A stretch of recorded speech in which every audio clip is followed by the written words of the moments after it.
Luke chapter 19. Jesus entered Jericho and made his way through the town. There was a man there named Zacchaeus. He was a chief tax collector in the region, and he had become very rich. He tried to get a close look at Jesus, but was too short to see over the crowd.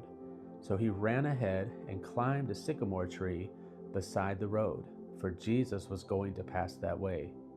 When Jesus came by, he looked up at Zacchaeus and called him by name. "Zacchaeus," he said, "quick, come down. I must be a guest in your home today." Zacchaeus quickly climbed down and took Jesus to his house in great excitement and joy. But the people were displeased. "He has gone to be the guest of a notorious sinner," they grumbled. Meanwhile, Zacchaeus stood before the Lord and said, "I will give half of my wealth to the poor, Lord, and if I have cheated people on their taxes, I will give them back 4 times as much." Jesus responded, "Salvation has come to this home today, for this man has shown himself to be a true son of Abraham. For the Son of Man came to seek and to save those who are lost."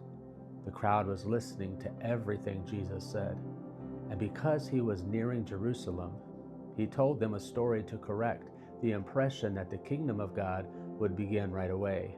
He said, "A nobleman was called away to a distant empire to be crowned king and then return.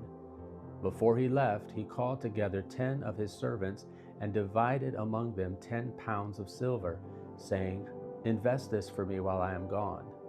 But his people hated him and sent a delegation after him to say, 'We do not want him to be our king.' After he was crowned king, he returned and called in the servants to whom he had given the money. He wanted to find out what their profits were. The first servant reported, 'Master, I invested your money and made 10 times the original amount.' 'Well done,' the king exclaimed. 'You are a good servant. You have been faithful with the little I entrusted to you, so you will be governor of 10 cities as your reward.' The next servant reported, 'Master, I invested your money and made 5 times the original amount.'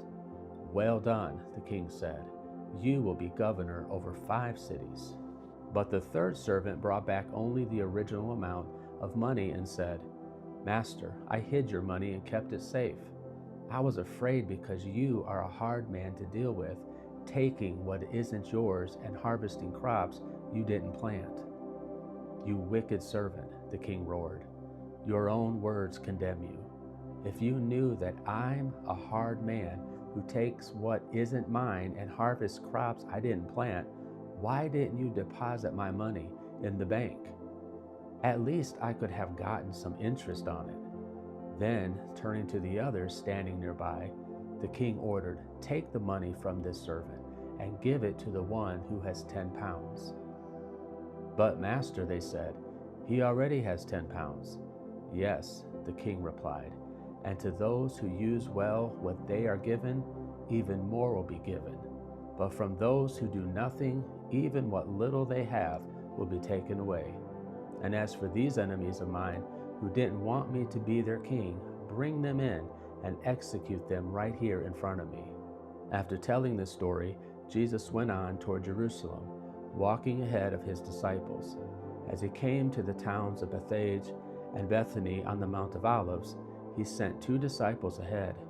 "Go into that village over there," he told them. "As you enter it, you will see a young donkey tied there that no one has ever ridden. Untie it and bring it here. If anyone asks, 'Why are you untying that colt?' just say, 'The Lord needs it.'" So they went and found the colt, just as Jesus had said. And sure enough, as they were untying it, the owners asked them, "Why are you untying that colt?" And the disciples simply replied, "The Lord needs it." So they brought the colt to Jesus and threw their garments over it for him to ride on. As he rode along, the crowd spread out their garments on the road ahead of him. When he reached the place where the road started down the Mount of Olives, all of his followers began to shout and sing as they walked along, praising God for all the wonderful miracles they had seen.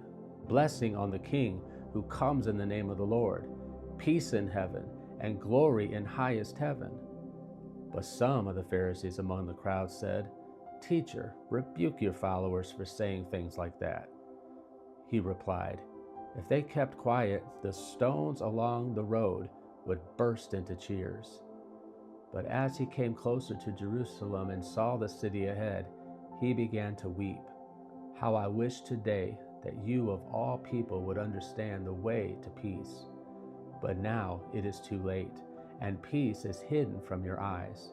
Before long, your enemies will build ramparts against your walls and encircle you and close in on you from every side. They will crush you into the ground and your children with you. Your enemies will not leave a single stone in place because you did not recognize it when God visited you." Then Jesus entered the temple and began to drive out the people selling animals for sacrifices.